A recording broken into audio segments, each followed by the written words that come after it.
Big Business Ideas. नजर बदलो नजारा बदलेगा, सोच बदलो सितारा बदलेगा, नैया बदलने की जरूरत नहीं, किनारा खुद ब खुद बदलेगा। नमस्कार, आदाब, सत श्री अकाल। मैं हूं आपके साथ शिल्पा भावना और आप देख रहे हैं बिजनेस की दुनिया का चमकता प्रोग्राम बिग बिजनेस आइडियाज। वसुधैव कुटुंबकम, the whole world is one single family. ये एक ऐसा मंत्र है जिसने पूरी दुनिया को एक सूत्र में पिरो दिया है। And if we talk about the modern times, तो इस मंत्र को यथार्थ कर रहा है इंटरनेट। 15 अगस्त 1995 यानी करीब 20 साल पहले विदेश संचार निगम लिमिटेड के जरिए भारत में इंटरनेट का औपचारिक रूप से आगमन हुआ और उसके बाद इंटरनेट का एक बहुत बड़ा रूप यानी सोशल मीडिया आज घर घर का हिस्सा है। And how this part and parcel of our life can be used to develop the business industry, we are gonna talk about that. और हमेशा की तरह हमारी उलझनों को सुलझाने के लिए हमारे साथ सेट पर मौजूद है the author of the most of the business related books, the philanthropist, and of course the big business guru, Mr. Sunil Kumar Gupta. Namaskar, sir. Welcome. Please have a seat, sir. Thank you. तो sir, सबसे पहले तो आपसे यही जानना चाहेंगे कि 20 साल हो गए इंटरनेट को भारत में आए हुए, उसके बावजूद अगर देखा जाए तो एक हिस्सा है जो अपने आप को पूरी तरह से सोशल मीडिया से जुड़ा हुआ पाता है और कहीं ना कहीं एक हिस्सा ऐसा है जो इससे बिल्कुल अछूता है। क्या कहना चाहेंगे आप? नहीं, देखिए, ऐसा नहीं कह सकते। यदि हम टोटल देखें और कंपेयर करें तो आज की डेट में पूरे विश्व में देखें, पूरे संसार में देखें तो 325 करोड़ लोग इंटरनेट को इस्तेमाल करते हैं और उसमें से 220 करोड़ सोशल मीडिया पे हैं।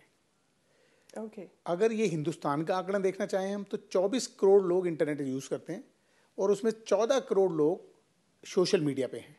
तो ये बहुत बड़ा आंकड़ा है। बहुत बड़ा आंकड़ा है। हाँ, जो 14 करोड़ लोग सोशल मीडिया पे हैं हमारे देश के, उसमें से 11 करोड़ लोग जो हैं वो अर्बन के हैं और 2.5 करोड़ लोग हमारे जो हैं वो गांव में और रूरल एरिया के हैं। जी, तो वो लोग भी कहीं ना कहीं अब जुड़ते जा रहे हैं सोशल मीडिया जी के हाँ, साथ। क्योंकि वो इंटरनेट जैसे जैसे इंटरनेट पहुंचेगा गांव गांव में और इंटरनेट की उपलब्धता ज़्यादा होगी तो सोशल मीडिया पे ज़्यादा लोग आएंगे। जी, हमारी भी पूरी यही उम्मीद है। लेकिन जब हम लोग बात करते हैं सोशल मीडिया की बिजनेस के लिए एक मदद, ऐसी जब हम लोग बात करते हैं तो कहीं ना कहीं जहन में बहुत सारे सवाल उठते हैं। मेरे जहन में भी एक सवाल है, लेकिन उससे पहले मैं आपको कुछ दिखाना चाहूँगी। Please have a look.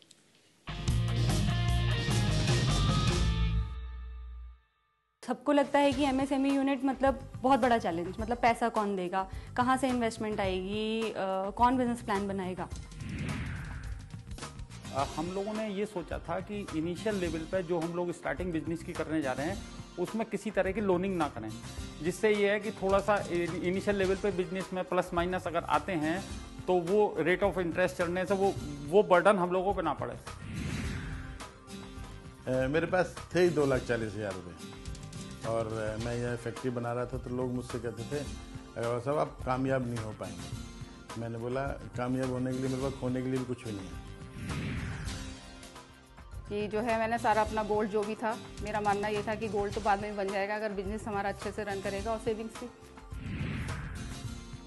हमने इसे अपने फैमिली मनी से ही इसको शुरुआत की और ग्रेजुअली बिजनेस ने ही हमें वापस जो ग्रोथ दी उसी को हमने री इन्वेस्ट करके इसको आगे ग्रो किया। मतलब हमने सेल्फ फंडेड ही मानेंगे हम पूरी तरह।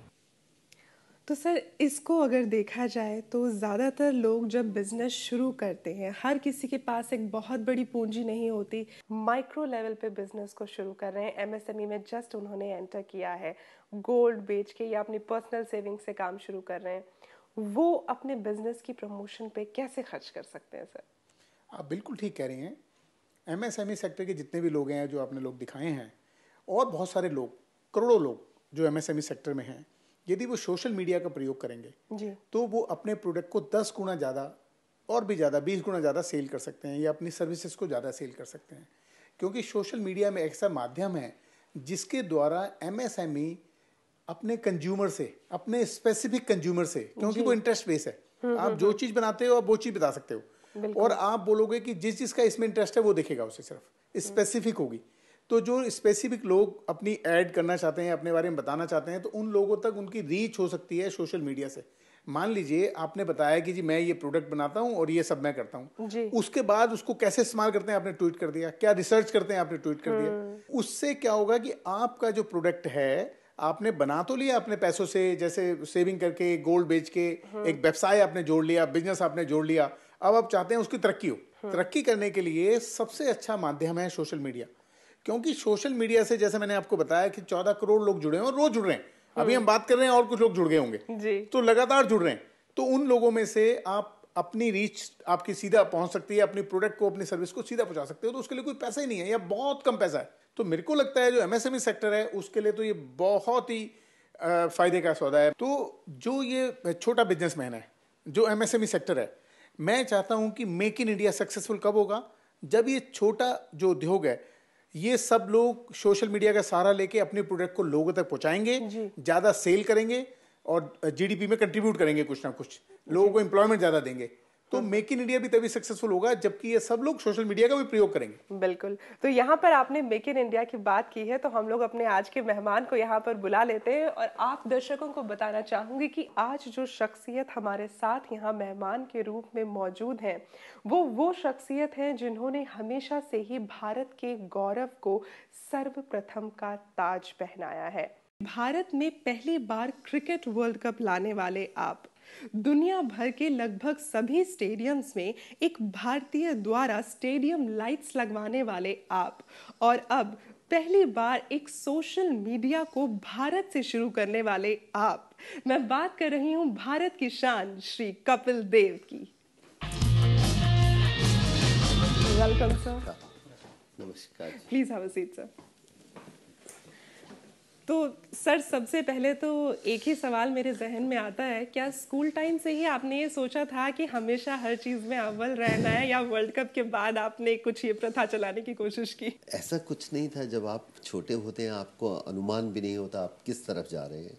नटखट खिलाड़ी थे, शरारती थे बच्चे, गलियों में खेला करते थे। एकाएक ज़िंदगी बदल जाती है, कभी आप कुछ अचीव करते हैं। तो क्रिकेट खेलने का शौक़ था और क्रिकेट ने मानो सब कुछ सोच बदल डाली। और जब सोच बदलती है तो शायद आपकी थॉट प्रोसेस में वो सब चीज़ें आ जाती हैं कि अच्छा अब मेरे को ये भी करना है और ये करूँगा तो सबसे अच्छा करना है। ऐसा नहीं कि आप जब स्कूल में होते हैं ये सोच थी, बिल्कुल नहीं थी। वो तो ये था कि स्कूल कैसे पास करें। उसके बाद ग्रेजुअली चीज़ें जब आगे बढ़ती गई तो सब कुछ अपने साथ जुड़ता चला गया। सर हम जब आज इस बारे में बात कर रहे हैं कि सोशल मीडिया को भारत से शुरू करने वाले आप पहले भारतीय बन गए हैं। टैपफॉक्स और जो हमारी दूसरी नेटवर्किंग सोशल नेटवर्किंग साइट्स हैं, जैसे हम फेसबुक की बात करते हैं, ट्विटर की बात करते हैं, उनसे टैपफॉक्स किस तरह अलग है? देखिए, एक लोकल लैंग्वेज सबसे बड़ी है और लोकल लैंग्वेज में आप करीबी लोगों को जोड़ना चाहेंगे तो और भी बेहतर होता है। ऐसा तो कुछ अंतर नहीं है, हर एक चीज़ के पास कुछ ना कुछ यूनिक होता है तो ही वो आगे बढ़ता है। तो हम लैंग्वेजेस में जाना चाहते हैं कि अगर आप बंगाली हैं या गुजराती हैं या आप हिंदी वाले हैं या पंजाबी हैं, स्लोली हर लैंग्वेज में ये होना चाहिए। आज फेसबुक सिर्फ इंग्लिश में है तो कितने % इंग्लिश वो जानते हैं या उसका फ़ायदा उठा सकते हैं। अगर हम अपनी लोकल भाषाओं में नहीं करेंगे तो हम पिछड़ जाएंगे, क्योंकि ये नहीं कि सबको इंग्लिश आनी चाहिए। मुझे नहीं आती इंग्लिश, इसका मतलब ये नहीं कि मैं दुनिया से दूर रहूं। मैं अपनी भाषा में जानना चाहता हूं और उसको बेहतर बनाना चाहता हूं। तो ये सबसे बड़ी है कि ट्विटर करो, आप को इंग्लिश में ही उसके आंसर आते हैं। क्या हमें अपनी भाषा में आ सकते हैं तो हम उस लाइन को पकड़कर, और बिजनेस मॉडल है, बिजनेस करना चाहते हैं और बिजनेस वही है कि थोड़ा बहुत रिस्क है, बहुत सारा रिवॉर्ड भी है।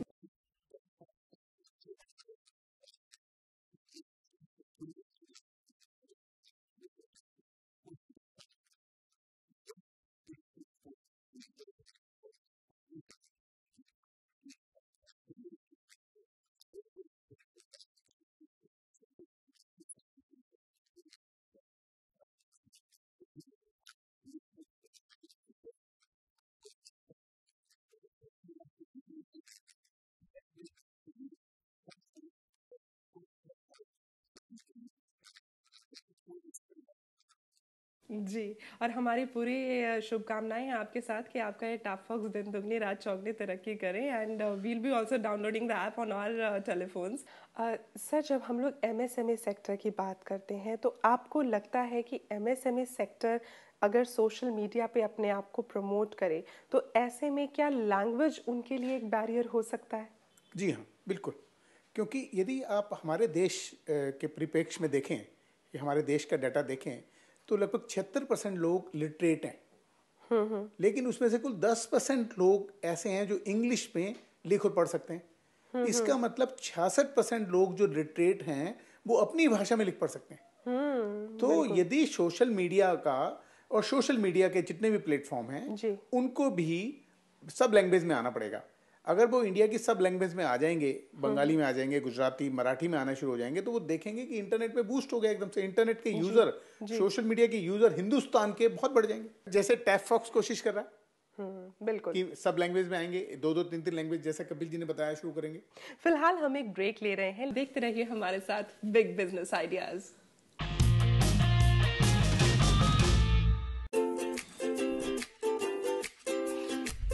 There's a very incredible phone in the market right now. I love to spend on branded bags. I really want to spend on watches. Good clothes. I need to change my phone. I want a full closet of everything should be branded with this. My footwears, my shades, my watches, my hair accessories, shopping and food. Lot of clothes. Lots of bags. मेरे को महंगे जूते और महंगी belt पहनने का बड़ा शौक है। I'm currently working with an MNC. My father, my brother-in-law. Pocket money. I will ask my boyfriend. My elder brother. I was working for past 1 year, so I've had a habit of saving.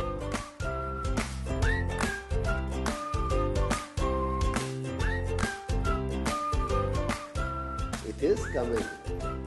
आ रहा है।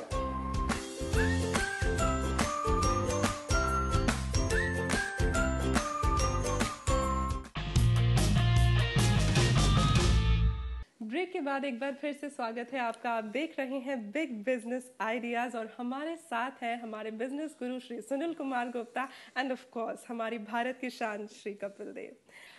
हमारे पास आपके लिए एक छोटा सा surprise है जो हम आपको दिखाना चाहेंगे। Please have a look.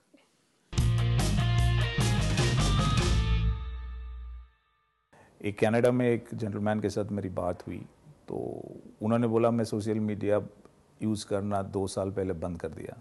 तो मैंने बोला आपने क्यों बंद किया? तो उन्होंने बोला कि मैंने एक फ़ोटोग्राफ्स उठाई थी जिसमें मैं बैठा था एक रेस्टोरेंट में और एक वाइन ग्लासेस सामने थी और मेरे बगल में एक लेडी बैठी हुई थी और वो लेडी मेरे कंधे के ऊपर हाथ रखी हुई थी और मैंने वो फ़ोटोग्राफ्स डाला एंड नीचे जो लिखा था इन मेमोरी। तो उसमें सारे बड़े उनके जो फ्रेंड्स थे या उनकी जो कलीग थे उनके कमेंट आया when you got the second marriage of it. But actually वो जो फोटोग्राफ्स उन्होंने डाली थी वो उनकी सिस्टर का था और he lost the sister about 3 years back. तो उसी दिन उनका डेथ एनिवर्सरी था तो इसलिए वो फ़ोटो डाले थे। तो उस दिन उनको लगा कि जो फोटोग्राफ्स हम डालते हैं और जो उसको प्रीव्यू करता है उसमें कुछ ना कुछ रिस्पेक्ट होना चाहिए। इस तरह के जो सेंसिटिव इंसिडेंट है ये भी सोशल मीडिया के जरिए सामने आ जाते हैं। I think good and bad. देखिए कई बार लोग इस मूड में नहीं होते, वो क्या पढ़ नहीं रहे, देख लेते हैं और देखने में कुछ भी कह देते हैं। I think over the period of time ऐसी गलतियां होंगी, मैं नहीं कहता कि नहीं हो सकती, हर एक इंसान से होगा, लेकिन जैसे जैसे आप सोशल मीडिया में जाते जाएंगे आपको अवेयरनेस बढ़ती रहेगी। बिल्कुल। और अवेयरनेस ही टैप फॉक्स है जो हम कहते हैं। और सोशल मीडिया पॉजिटिव भी बहुत है, नेगेटिव भी बहुत है। पॉजिटिव है कि अगर आप अच्छा काम करते हो तो ज़मीन से उठा के आपको चांद तक, सितारों तक ले जाते हैं, और अगर आप ठीक नहीं करते और गलत होता है तो रातों रात आप सब कुछ आपका ख़त्म हो जाता है या हो सकता है। यहाँ पे एक चीज़ मैं सुनील जी से जानना चाहूँगी। सर ने बात की है कि बहुत ही अच्छी बात है कि सोशल मीडिया की जब हम बात करते हैं तो एडवांटेज और डिसएडवांटेज दोनों साथ के साथ होती हैं। इज देयर एनी वे कि एक छोटा व्यवसायी जिसने सोशल मीडिया के जरिए अपना प्रमोशन करना शुरू किया है, उसे एडवांटेजेस तो सारे मिले लेकिन डिसएडवांटेजेस से वो थोड़ा दूर रहे, is there any way out? बिल्कुल इसका वे आउट है और उनको ये ध्यान भी रखना चाहिए। देखिए सोशल मीडिया क्या ट्रांसपेरेंट है, तो जब सोशल मीडिया में सबसे बड़ी बुराई क्या है कि सोशल मीडिया में कुछ लोग अपनी गलत बातें भी सोशल मीडिया के थ्रू पहुंचा सकते हैं कि प्रोडक्ट और सर्विसेज के बारे में जी। तो यदि हम बिजनेस की बात करते हैं तो एमएसएमई सेक्टर या जो छोटा बिजनेसमैन है उसको क्या ध्यान रखना चाहिए कि अपने क्रेडेंशियल्स प्रूव करे। जैसे जब भी वो अपना ऐड दे रहा है या जब भी अपने बारे में लोगों को कनेक्ट करके बता रहा है तो वो बताए कि मेरी क्रेडिट रेटिंग क्या है, मेरे पास ISO सर्टिफिकेशन भी है। यदि आप अपने क्रेडेंशियल्स साथ साथ पोस्ट करोगे तो लोगों को पता लगेगा कि आपके जो क्रेडेंशियल्स वो देख रहे हैं वो बिल्कुल ठीक है, तो आपका प्रोडक्ट ठीक तरीके से पहुंचेगा, आपकी सर्विस ठीक तरीके से कंज्यूमर तक पहुंचेगी। तो उसके लिए एमएसएमई सेक्टर को अपने क्रेडेंशियल्स अच्छे रखने पड़ेंगे। उसके लिए गवर्नमेंट की बहुत सारी स्कीम है। यदि एमएसएमई सेक्टर वाला चाहे और वो ISO लेना चाहता है मान लो, तो वो ISO ले सकता है जिसके की पैसे गवर्नमेंट बाद में रीइंबर्स कर देती है। That's so beautiful, मतलब कोई खर्चा भी नहीं है, कोई खर्चा भी नहीं है। तो इसी प्रकार से क्रेडिट रेटिंग भी वो ले सकता है अपनी, उसका भी खर्चा रीइंबर्स हो जाता है। जो आपने पहले ISO का है वो 75,000 तक कुछ लिमिट है और शायद इसकी 40,000 तक कुछ लिमिट है, ये खर्चा वापस मिल जाता है। तो यदि आप अपने क्रेडेंशियल्स प्रूव करके लोगों से कनेक्ट करेंगे तो जो बुराई वाली बात है, जो नुकसान वाली बात है, वो होने की उम्मीद कम रहेगी, क्योंकि लोगों को पता लग जाएगा कि जिससे मैं कनेक्ट हो रहा हूँ ये सचमुच क्रेडेंशियल्स के ठीक है। आई थिंक बुराई होगी तो ओवरनाइट होगी। अगर आप कोई चीज बेचते हैं और अच्छी नहीं है तो आप छुप के निकल नहीं सकते। आप आज 2 नंबर का सामान रख के गाड़ी नहीं चला सकते, बिल्कुल नहीं। आई थिंक सोशल मीडिया का यही सबसे अच्छा है। अगर आप ठीक है तो उसी के आपको थम्स अप आएगा, आपको स्माइल बनी हुई आएगी, फीडबैक साथ के साथ मिलता है, एकदम मिलेगी। इसलिए आप किसी से हेराफेरी नहीं कर सकते, अगर करते हैं तो पकड़ने वाले आपके साथ बैठे हुए हैं। तो अब हम लोग ले रहे हैं एक छोटा सा ब्रेक, लेकिन आपको बता दें कि ब्रेक के बाद हम जरूर बात करने वाले हैं उन क्रेडेंशियल्स की जिसके बारे में हमारे बिग बिजनेस गुरु ने बात की थी। कैसे आप अपनी क्रेडिट रेटिंग बढ़ा सकते हैं, कैसे ISO सर्टिफिकेशन ले सकते हैं, इस बारे में बात करेंगे। और साथ ही कपिल देव जी से जानेंगे कि टैप फॉक्स को इंडिया से शुरू करते हुए उन्हें सबसे बड़ा चैलेंज कौन सा मिला। फिलहाल ले रहे हैं एक छोटा सा ब्रेक, आप देखते रहिए big business ideas.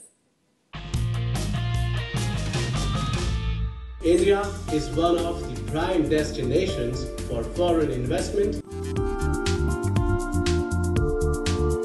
It's a very good idea. I think it can only help to improve the already strong relationship between Indian businesses and those from Europe. This is very good initiative. It will go a long way in developing relationship in India and European countries.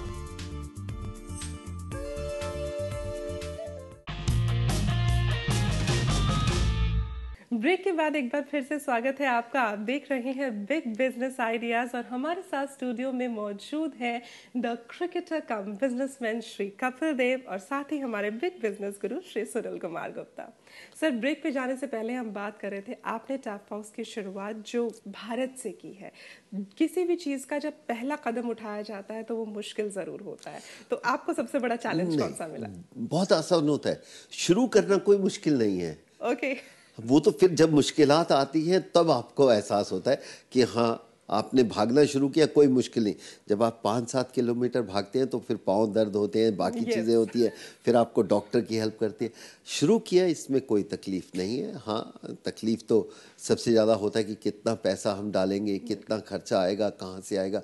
Business उसी का नाम है, लेकिन कोई भी ऐसा business नहीं है जिसमें तकलीफ नहीं होती। जी सर, हम लोग ब्रेक पे जाने से पहले जो बात कर रहे थे कि जो एक व्यक्ति को जब अपने ISO सर्टिफिकेशन लेना होता है या फिर उनको अपने क्रेडिट रेटिंग बढ़ानी है तो उसके लिए एक प्रॉपर क्राइटेरिया क्या है, कैसे किया जाए इसे? देखिए, इसके लिए अलग अलग क्राइटेरिया है, डिपेंड करता है कि आप प्रोडक्ट क्या है या क्या सर्विसेज हैं। इसके लिए हमारे गवर्नमेंट की बहुत सारी साइट्स हैं जिसमें पूरी डिटेल में दिया हुआ है और उनकी सब वेबसाइट में पूरा प्रोसीजर बताया हुआ है कैसे करना है। लेकिन हमें सिर्फ ये ध्यान रखना होता है बिजनेसमैन को कि उनके प्रोसेस जो होते हैं वो स्टैंडर्डाइज होने चाहिए। उनके यहाँ जो जितने भी प्रोसेस हैं, सिस्टम है, वो सब स्टैंडर्डाइज होना चाहिए और सब डॉक्यूमेंटेड होना चाहिए। ओके और रेटिंग डिपेंड करती है, क्रेडिट रेटिंग डिपेंड करती है फिर आपकी प्रोडक्ट क्या है और उसके बाद आपका पैटर्न क्या है, उसकी कंसिस्टेंसी कितनी है। अगर आप फाइनेंस के फील्ड में है तो आपकी रीपेमेंट कितनी स्ट्रांग है और कितनी टाइमली है, यदि किसी और फील्ड में है तो डिपेंड करता है कि आपकी प्रोडक्ट में कितनी कंसिस्टेंसी है। तो ये सब चीज़ें फिर डिपेंड करती हैं आपकी प्रोडक्ट के ऊपर और सर्विसेज के ऊपर। आई थिंक मुझे तो एक ही गवर्नमेंट से होता है कि सिंप्लीफाई क्यों नहीं होता। देखिए, आज मैं एक बिजनेसमैन हूँ, शायद कुछ चीज़ें मुझे नहीं मालूम, जो मेरा सीए कहेगा वो ही करना होगा, लेकिन मुझे बिजनेस करना आता है, बाकी लॉ नहीं समझ आता। बिल्कुल। तो उस समय जैसे आपने बोला सुनील जी, गुरु जी के पास जाना पड़ता है, तो मैं कहता हूँ कि लॉ जितना इजी और सिंपल होगा उतना हिंदुस्तान का बिजनेस आने वाले टाइम पे बेहतर होगा। शायद मैं इस जगह पर बैठ के बोल रहा हूँ कि मैं वो कुछ काम नहीं किए ज़िंदगी में, क्रिकेट खेलते हुए निकल गया, और जब बिजनेस में आते हैं तो फिर गवर्नमेंट ये नहीं पूछती आपको लॉ आपने पढ़ा था या नहीं पढ़ा था, आपको ये मालूम था तो आपको फॉलो, और जितना सिंपल गवर्नमेंट करेगी शायद कॉमन पर्सन जो बेहतर बिजनेसमैन बनना चाहता है उसके लिए बहुत आसान हो जाता है। शायद इनके द्वारा या जो आपके माध्यम से सुन रहे हैं उनके द्वारा यही है कि हमारा लॉ सिंपल होना चाहिए, स्ट्रेट होना चाहिए। जितना कॉम्प्लिकेशन होता है उतना हम गलत चीज़ों में घुसते जाते हैं। बिल्कुल। आपने जैसे अभी बताया कि गवर्नमेंट की तरफ से आप यही चाहेंगे कि सारी चीज़ें सिंप्लीफाई हो जाए बहुत ज़्यादा। ऐसा होना चाहिए, ऐसा होना चाहिए। टैफ फॉक्स के लिए अगर मैं बात करूँ,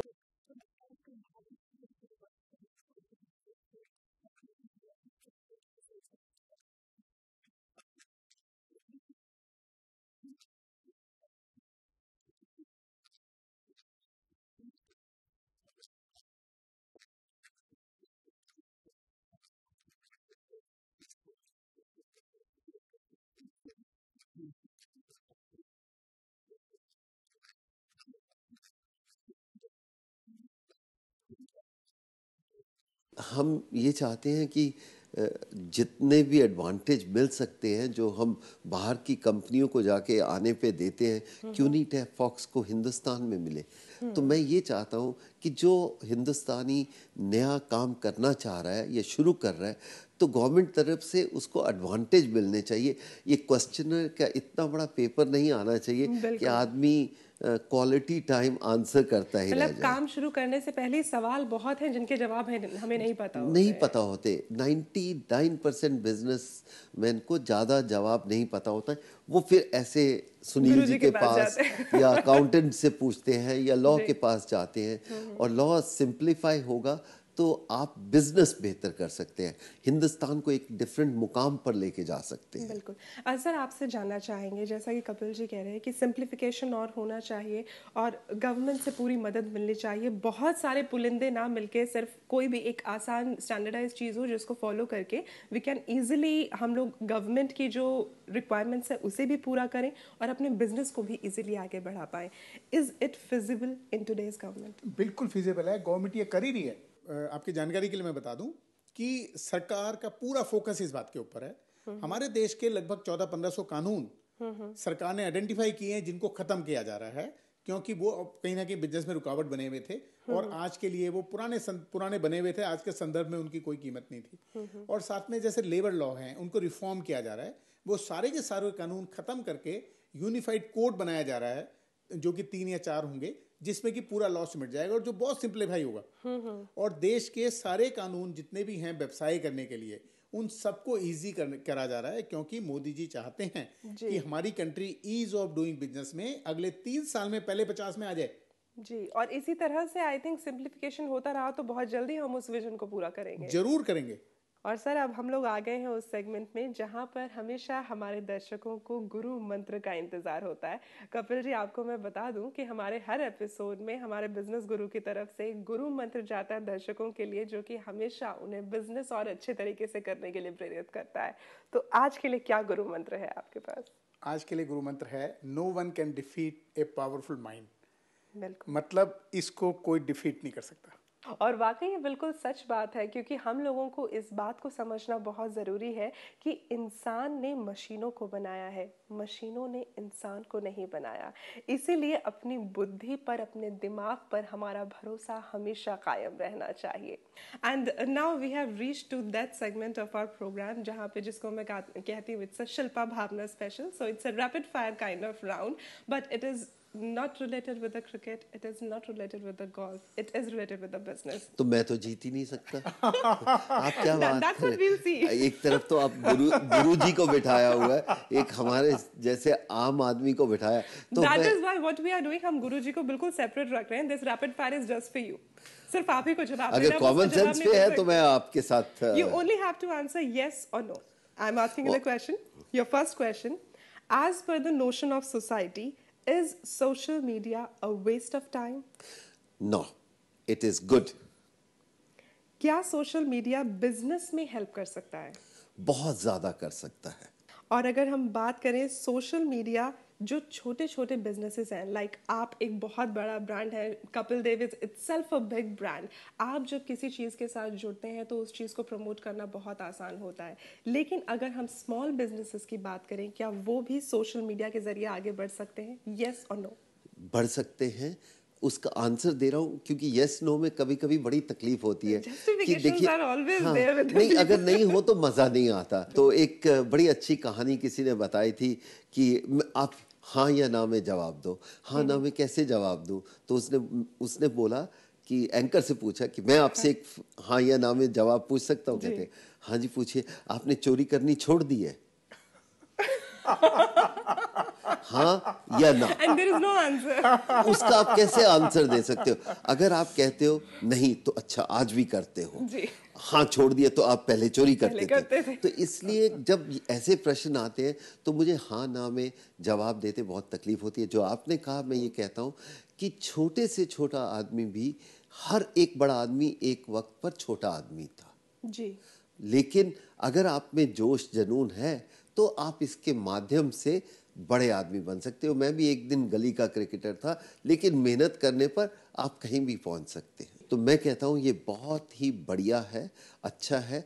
ये 21st सेंचुरी की सबसे बड़ी देन है कि आपको कनेक्ट करना है। कहाँ गए वो वक्त थे जब खत लिखना या आपको मेल करना, या सबसे बड़ी चीज पोस्टल डिपार्टमेंट भी इन चीजों को खत्म करती जा रही है। सबसे बड़ी चीज थी फैक्स, जब आप लिखते हो। और दूसरी तरफ यहाँ पर आप लिखने से पहले दूसरे को मिल जाता है कि क्या आया है। हर एक बढ़िया चीज़ के कुछ न कुछ नेगेटिव पॉइंट होते हैं कि लोग उसको मिसयूज़ करते हैं, लेकिन अगर ये बेटरमेंट के लिए है, वर्ल्ड को, दुनिया को जोड़ता है, तो आई थिंक ये गलत नहीं हो सकता। हाँ नेगेटिव पॉइंट ज़रूर होंगे, लेकिन मैं पॉजिटिव इंसान हूँ। मैं पॉजिटिव तरफ से देखता हूँ कि इसके फ़ायदे क्या हैं। फ़ायदे हजारों फायदे हैं जी। हमारी सारी गुड विशेस आपके साथ है। वी होप कि समटाइम्स लेटर ऑन जब आप इसको और ज़्यादा इस्टेब्लिश कर लें तो दोबारा आपसे मुलाकात होगी। बहुत अच्छा लगा आप हमारे साथ यहाँ पर आए और आपने गेम भी बहुत अच्छे से खेला है, तो इसलिए आपके लिए हमारे पास है ये छोटा सा गुडी बैग बिग बिजनेस आइडियाज़ की तरफ से। ये आपके लिए sir. Thank you very much. And thank you so much for playing so well. Thank you very much. And sir, I would like to request you कि आप अपनी तरफ से एक हमारे लिए छोटा सा रिमार्क जरूर दे के जाएं बिग बिजनेस आइडियाज के लिए। जी। Please sir.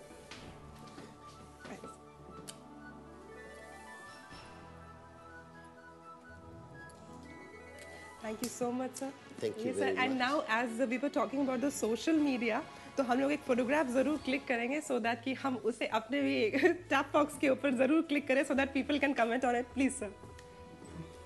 आप बीच में आइए ना। नहीं आप गुरु हैं भाई। Thank you so much sir for coming here. Thanks a lot. Thanks a lot Guruji. Thanks a lot. और जाने से पहले आप सबसे भी हम बस इतनी ही बात कहना चाहेंगे कि अगर पत्थर को पूजा जाए तो वो भगवान है, वरना कुछ भी नहीं। इसी तरह टेक्नोलॉजी के भी अपने बहुत सारे एडवांटेजेस हैं। अगर इसे सही तरीके से इस्तेमाल किया जाए तो वाकई ये हम सभी के लिए एक वरदान सिद्ध हो सकता है। अगली बार फिर मुलाकात होगी आपसे। शिल्पा भावना को इजाज़त दीजिए। अपना और अपना का ख्याल रखिए और देखते रहिए बिग बिजनेस आइडियाज़। जय हिंद। Big Business Ideas.